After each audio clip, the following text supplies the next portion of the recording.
Imagine, if you will, you are a 19-year-old girl living in San Antonio, Texas.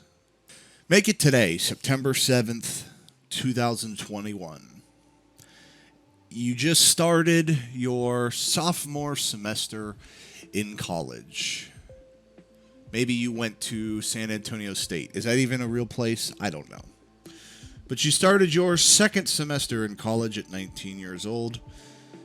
You're coming up on the first weekend of the school year for you. Your roommate comes to you and says, "Hey, Sarah, I got invited to a party at the frat house Friday night. It's a costume party. Everybody's going to be there that you know, all of our buddies from band or all of our buddies from rugby or whatever you do. They're all going to be there. Maybe you're a sorority sister and maybe it's a co-party between you and the co-sponsoring frat boys. So you on Friday decide that you're going to put on an interesting costume. Maybe you dress up like a killer from a horror movie, or you dress up like a sexy police officer, what have you. It's your prerogative, right? And you go to this party, and there's a guy there that you have never seen before, and you go up and ask him about himself, because you're brave and confident, right?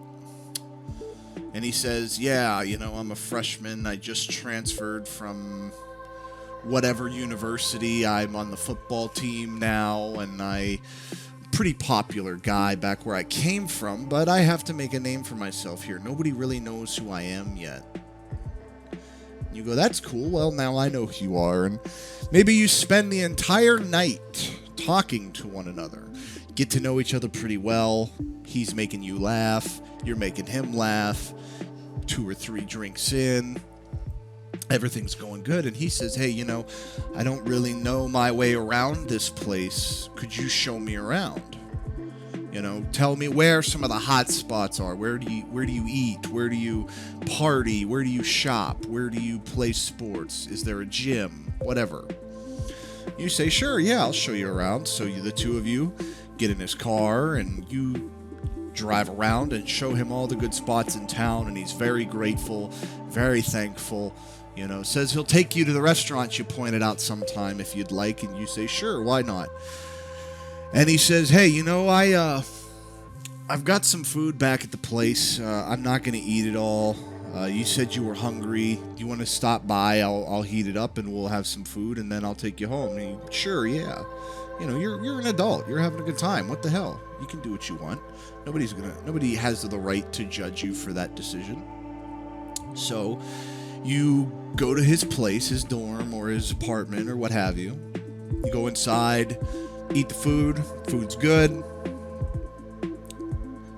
You take your time, get to know him a little bit better. You get to a point where, yeah, there's some spark here. There's some magic here, right?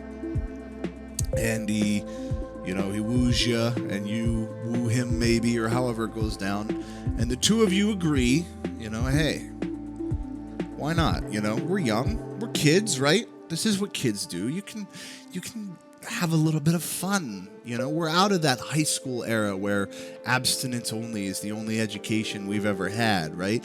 They never taught us in high school about condoms. They never taught us in high school about, Plan B or the IUDs you can have inserted to prevent birth control and all this other stuff. They don't teach us about that here in Texas, right?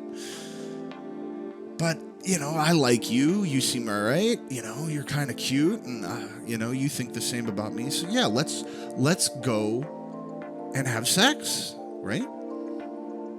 Yeah. And you have a good time. And the next morning, he's like, "Hey, I'm sorry if that was too fast, but I'll take you home, no problem. Get in the car, go home, no problem." Well, no problem right away. Okay, because now 4 weeks have passed, 5 weeks have passed, and you go, "You know what? I've been waking up, throwing up a lot. I'm starting to feel a little more tired than I normally feel. I'm in pretty good shape, right? I shouldn't be tired like this. So maybe I should go take a pregnancy test." So you go to the store, you get your pregnancy test, you come home, you use it, and it comes back positive. Well, shit. I'm 5 weeks in, and our new law says after 6 weeks, this is a completely forbidden practice. So I need to do something now, like now. So you call up, you find a Planned Parenthood or otherwise similar facility in a reasonable distance from you, hopefully. And you say, hey, I have this situation here. I need to come in and have this taken care of. And they say, okay, well, we can get you in next Tuesday. And you say, all right, I understand. I'll see you Tuesday. So Tuesday comes, you get in the car, call an Uber, right? Maybe you don't drive, so you call an Uber. Say, here's my address, Uber guy, take me here. He says, sure thing, no problem. Get there, go in. You're one of the lucky ones that gets to have the procedure that you need. The pregnancy is terminated, all things are good. You feel kind of shitty and very, very, you feel sort of like you did something gross, but you know it's for the best. There's really no way to describe the feeling, right? It's just kind of like you've been invaded, but also like you just want to get past everything. And you want to find the normality in your life again, right? So about 2 weeks go by, and there's a knock on your door. And you're thinking to yourself, oh, it's, whatever I said his name was. He's here. He's going to ask me if I'm okay and what happened and everything. Because maybe you kept him up in the process, right? Not a completely unreasonable thing to do. So you open the door and you kind of get a shocked look on your face when you realize that it's 2 police officers from the San Antonio Sheriff's Department, or however they organize their law enforcement down there. And they say, we are required to let you know that you are due in court in a month's time because the doctor who performed your procedure did so after 6 weeks, so the state is suing him. The driver who drove you there has been identified, and the state is suing him. And you're due there as a witness for both of these, and if you refuse to testify against the doctor who performed this and the driver who drove you there, then we'll hold you in contempt of court as well, and you'll be charged with impeding an investigation and obstructing justice. And you're in a fucking pickle now, aren't you? Because these 2 gentlemen who did a tremendous service for you are now going to get screwed over. Okay. So you get there, you go to the court, you walk in, you start looking at all the people around, you see another girl there. She asks you, what are you here for? And you explain your situation. She goes, oh yeah, I'm here for something similar. My sister was raped by our male cousin, and she got pregnant, and I drove her to a clinic, and she got an abortion as well. And now I'm here because even though it was an incest baby and a rape baby, the state laws don't recognize that as a valid exception. And I have to testify against my sister. And my cousin's not being charged because even though she was pregnant with his baby, the police say there's not a sufficient amount of evidence to charge him with rape or assault or any crime. So I have to stand here in court and testify against my own sister and the doctor who saved her life and her well-being. And I have to testify on behalf of my cousin because my cousin, even though there was no evidence according to the police that he raped and impregnated my sister, said that he was deprived of a child opportunity. Had that baby been his, he would be the father, and now he doesn't get to find out. So you're scarred from your own story, but now you're scarred from that one too, because that's pretty vulgar, right? That's a pretty rough story. Can you imagine being in either one of those 2 women's shoes? Because Texas has made it the case now that Those two stories that I just laid out, even though they're completely different and they come from completely different positions, one's a rape and an incest story, the other is just a whoops, not good story. But both of those women are now in horrible positions, and the Texas state government has decided that those are the positions that they want women to be in.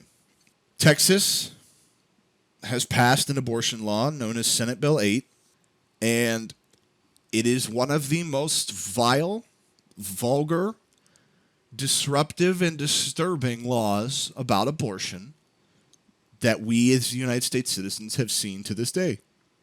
Those scenarios that I just laid out are accurate scenarios. Most abortions are prohibited after 6 weeks, when many women don't even find out they're pregnant within 6 weeks. It is not uncommon to find out after the fact, several weeks after the fact. It says technically that patients can't be sued, but anybody on the staff of the office that performs the procedure and even the people who drive you there can all be sued and be potential defendants. Plaintiffs do not have to have any connection or show any type of injury. So you could technically be what might be described as a courthouse bounty hunter, someone who puts the pieces together, right? You could sit outside of a Planned Parenthood or a similar facility and obtain information on somebody going in and then whistleblow on them, for lack of a better term. Turn them in, narc on them, and get them in trouble, get them in court, arrested, whatever have it. Plaintiffs are entitled to up to $10,000 plus legal fees if they win. So not only could you be just out of the blue sued by somebody who's not connected to your case at all, but then you could end up owing them all of their legal fees and then more in addition to that. Defendants are entitled to no legal fees even if they win their case. So even if you win your case, you cannot be awarded attorney fees, which means if you're like the woman, Sarah, in the first example I gave, odds are probably you don't have 4 or 5 digits worth of money to throw at a lawyer. So you're probably going to end up with a public defender or something similar. And, I mean, good luck to you. Good luck to you in that case. And largely, the law makes no exception for rape or incest reproduction. So if you are, like the girl in the second scenario, raped and impregnated by a family member, there's a good chance that they're going to make you carry that one too.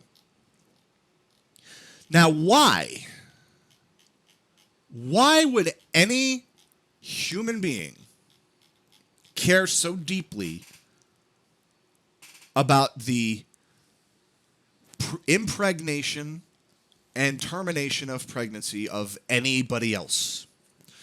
What business is it of all of these people to interject themselves into the lives of women all over the state?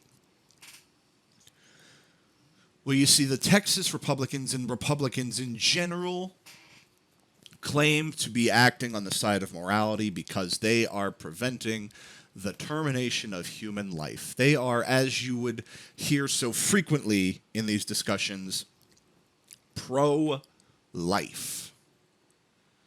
That's a very laughable concept, in my humble opinion. Pro-life.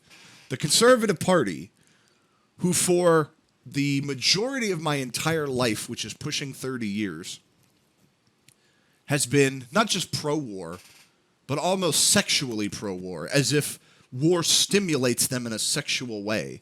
It certainly stimulated Dick Cheney's one of the companies that Dick Cheney benefits from, Halliburton. And it certainly benefited a lot of other companies like Lockheed Martin and Raytheon, all of which are major donors to Republican and Democratic candidates. Wars which have cost the lives of thousands of Americans and hundreds of thousands of foreign citizens all over the world, specifically in the Middle East, but all over the world. So you're not pro-life in that aspect. It sounds like you're pro-profiteering off of war from that aspect. And war profiteering is a very anti-life business by its very nature. It requires you to kill and claim resources and territory and dominion over other governments to profit. The pro-life conservative party, the party that has so adamantly argued in favor of death penalties and torture and other heinous crimes against humanity. I mean, we're talking about the same party that advocated for Bush's treatment of Guantanamo Bay detainees. We're talking about the same party that loudly cheered every time laws about the death penalty were passed in meandering backworld states like Texas and Louisiana and Arkansas. And if you're one of the people who lives there, I apologize, but it is inherently true that your state politics are very backwards. The pro-life conservative party, the party that refuses to allow children in orphanages and group homes and foster care to be adopted by couples that happen to be the same sex. I mean, if you're really truly pro-life and want these children to grow and flourish and become something, wouldn't you rather them be in a loving, caring, nurturing household regardless of the orientation of the parents? Or is it performative theater that you claim to be pro-life while also so dedicatingly work towards the opposite goals? Work towards lowering the quality of life of so many people for so many different reasons around the world, whether they're the wrong skin color or the wrong religion or the wrong gender or the wrong gender assigned at birth or the wrong sexuality or the wrong branch of your petty little Christianity. Every possible aspect of differentiation that a human being can have, not just in the United States, but around the world, is universally condemned by your overwhelmingly white, overwhelmingly old, overwhelmingly male sensationalism. And you're the party of pro-life. But maybe the biggest detriment to your own case, maybe the biggest example of how your pro-life performance theater, that's amazing. Your performance theater overwhelmingly betrays you is this. If you really wanted to stop women from having abortion, one of the best things you could do for them would be to grant universal health care. Well, Swerve, what do you mean? Well, think about it this way. If women had better access to health care, meaning better access to women-specific health care like gynecology or women's sexual health care like, say, birth control or IUDs, or maybe allowing them to make their own decisions about whether or not they can have their sexual organs modified, like having their tubes tied, without the permission of sometimes their non-existent husbands or boyfriends, and also not having to wait till they're 35 or 36. Allow them to make that decision for themselves at 19 years old if it's something they so choose. And guess what? You have a woman that can no longer get pregnant, which means you have a woman that can no longer be in need of an abortion. If you grant them access to those healthcare decisions, you grant them access to all sorts of education and information for them to make good, informed choices about themselves, you will see a lot fewer women getting pregnant from situations that happen, like the first one, where ignorance maybe played a role. Now, of course, it won't stop the second scenario because rapey men will always be rapey men. And there will always be that crime in our society, which is vile to say, but it's just a fact of life. But in this case, if you grant these women access to health care, maybe they can find out before 6 weeks and not break your law. But even beyond that, granting women access to universal health care might allow more women to choose to keep their pregnancies because the financial burden of carrying a child from birth to term to adulthood will be significantly lower. Women won't have to worry about how am I going to pay for my stay in the hospital? How am I going to pay for all these examinations? If my child is born with a medical condition, what am I going to do? How do you think about how many babies are born with Down syndrome or some other form of mental handicap, or even just come out with diseases like viruses, or I hate to say it, but something like fetal alcohol syndrome, or something like, a genetic disorder where there's nothing you can do about it. It's just going to happen when the baby's born. Maybe a woman who sees that situation might choose to keep the child now because they're not going to have a 5 or 6 digit bill hanging over their head after their child's born. Overwhelmingly, increasing access to universal health care would reduce the number of abortions on the mere premise that a lot of women would feel the pressure come off them. Now, of course, it's ultimately a woman's right to choose, regardless of what healthcare system we have. If it's universal or if it's what we have now, it's still a woman's right to choose to do with their body as they see fit. And I will not hear this bad faith strawman argument about killing unborn babies, because not only are you wrong rhetorically, but the science doesn't even agree with you that that's what you're doing. You need to, if you parrot that argument into the universe, you need to take a deep, long dive into the study of pregnancy and birth and abortion and what's actually going on. But I'm not dumb. I'm not an idiot. I know the real reason and several of the real motivators as to why these abortion bills keep interjecting themselves into reality. You see, it's not because that you're pro-life. I'm killing that farce today because the conservative movement overwhelmingly is not pro-life. It's pro-war. It's pro-death penalty. It's pro-police brutality. It's pro-torture. It's pro-execution. There's no justifiable logistical connection you could possibly make if you have voted for one or more of those policies ever in your life that you are pro-life, especially considering some states in the past have also tried to criminalize miscarriages, which is quite literally a biological accident. A biological, unfortunate condition, however you want to describe it. There's no fault there. So you're not pro-life. You don't care about women. We've seen that from conservatives time after time. It has nothing to do with women other than, well, one perspective that is true. Conservatives have long resented the day that women found their own power and entered the workforce. I don't think I have to tell you that it is a shocking statistic to find out that men still in this country do not want to work alongside women. There are a ton of men in this country who, upon finding out they have a female coworker, either treat them like a secretary, asking them to go get food or drinks or coffee or work front desk jobs or what have you. But that even upon the discovery that they are on the same level as you, men will not treat them that way. They will look down. They will give them lesser tasks, lesser projects, things to keep them busy so they go away. The overwhelming truth is that men have never, ever wanted women in the workplace. And of course, I'm not speaking for everybody, but I'm not particularly interested in nuance in this conversation. It's a useless distinction. You know what I'm talking about. I know what I'm talking about. And if you bog yourself down with a nuance, you just distract from the point, which is evidenced by the fact that I just wasted the last 15 to 20 seconds explaining this. If women are home, pregnant 5, 6, 7 times, that's 5, 6, 7 years that they're not working. Let's keep in mind, pregnancy is about 9 months. If you're lucky, you get 3 months maternity leave in the United States, give or take. So that's a year of your life. And by the time you're done with that, if your husband gets you pregnant again, you're number 2.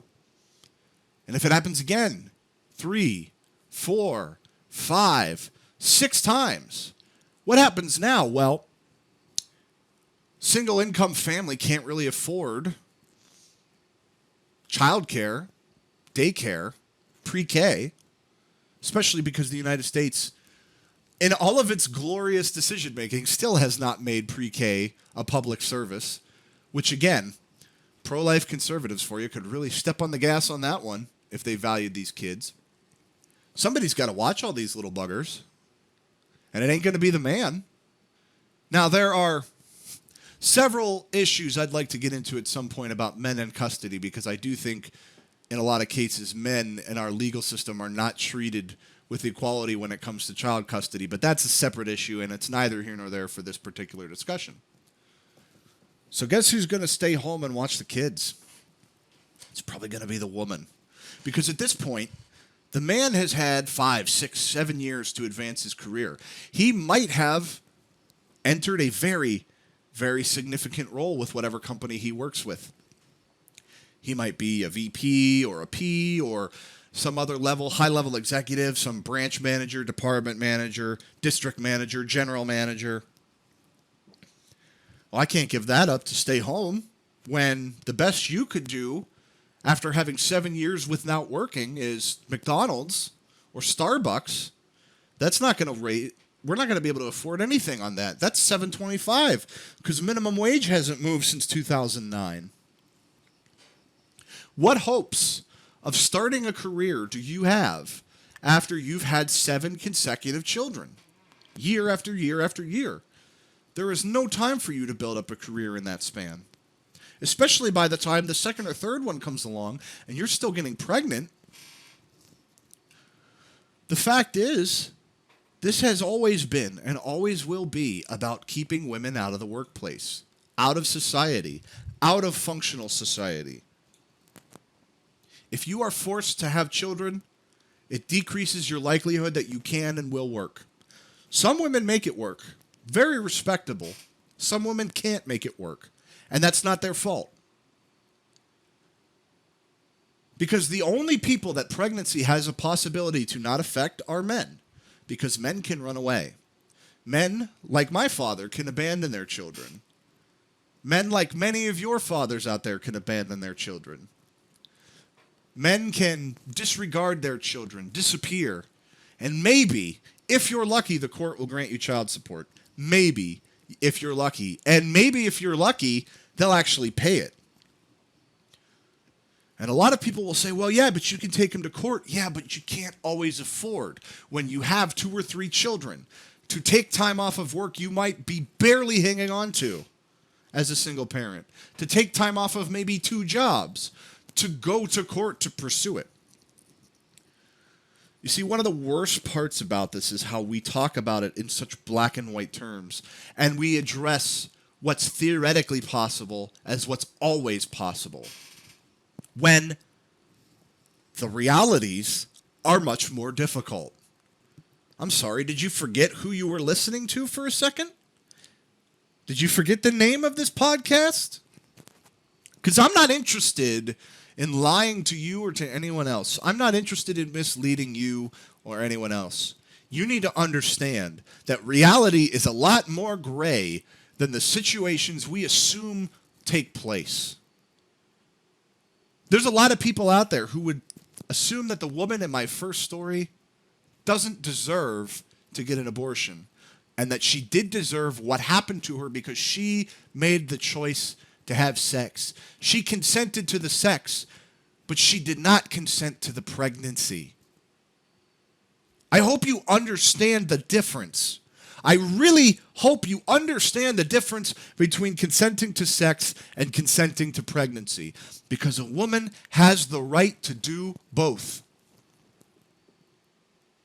And if you're a man out there and you say, well, my wife got pregnant and had an abortion and she didn't consult me, I might be able to sympathize that you weren't consulted, but you should realize that your consultation in this matter is a choice, not a requirement. That woman, regardless of how you think about it, would have to carry that child to term and give birth and deal with all the complications that come along with that. And assuming it survives, would then be on the hook, regardless of what you think, for the next 18 years. Sometimes longer. A woman out there has a right to consent to a pregnancy or not. And if their answer is, I do not consent, they have a right to terminate that pregnancy, because you do not consent to pregnancy every time you have sex. That's a fact. That's a fact that I don't care if you don't agree with. You know why I don't care? Because it's a fact. For you, sir, that's a difficult reality. Now, I still stand by my statement that if you want to see a decrease in abortion, one of the best things you can do is expand access to health care. And if your bullshit, rhetorical, conservative, and democratic talking point is, but how can we afford this? Yeah, brother. Imagine how these single mothers feel when they get told you're pregnant and you can't do shit about it. Hope you can afford it. Sucks, doesn't it, when you come face to face with the facts? Because at this point, I'm speaking to you guys who disagree with women's choices, guys who write abortion bills like this behind closed doors, and even some of the women out there that enable this shitty behavior because they've been coerced into the same line of thinking. I want you very clearly and unconfusingly, with no infraction or no hindrance, to understand you are scumbags. No cap, as the kids say these days. You are scum. Because you're not here to help a child. There's no child 6 weeks in. There's a developing fetus 6 weeks in. And the reason we have the term fetus is because it is not a child. Words mean things. I hope you understand that too. Words have meaning. And the reason we have the word fetus is because that thing is not a child. And even if it were, you don't care about that either. There are hundreds of thousands of children in foster care. Hundreds of thousands of children who will age out of foster care and have nowhere to go. Very few states have legal protection for these children. Pennsylvania, the state I'm from, a few years ago enacted a law that states that children from foster care can attend any college in the state tuition free. So that's a very good step. That might actually help a kid get out of the endless cycle of the system.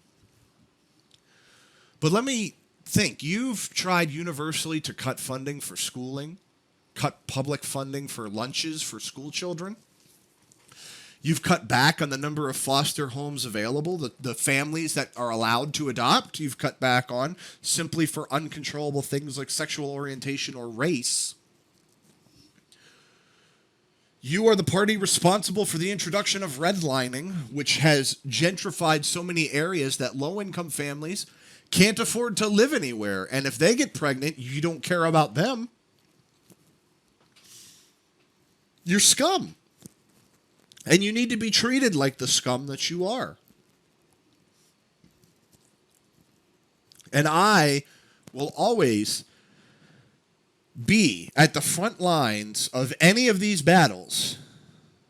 And I have said in the past that these arguments, these situations, are designed to distract you from major party members on both sides taking money and liberty and freedom from you, and that's true to an extent. But sometimes things do need to be said, and reminders need to be issued. And this is your reminder to treat women like people, to treat them like smart, intelligent human beings who are capable of absorbing information and making educated medical decisions on their own behalves. That they don't need a husband to decide whether or not their tubes can get tied. That they don't need a husband to decide whether or not they want to get pregnant ever again or ever at all. That they don't need a man deciding whether or not the thing growing inside of them should be carried to term or not. That they might have to testify against doctors and drivers and family members who help them escape from the system that tells them they don't get to do anything in favor of that system.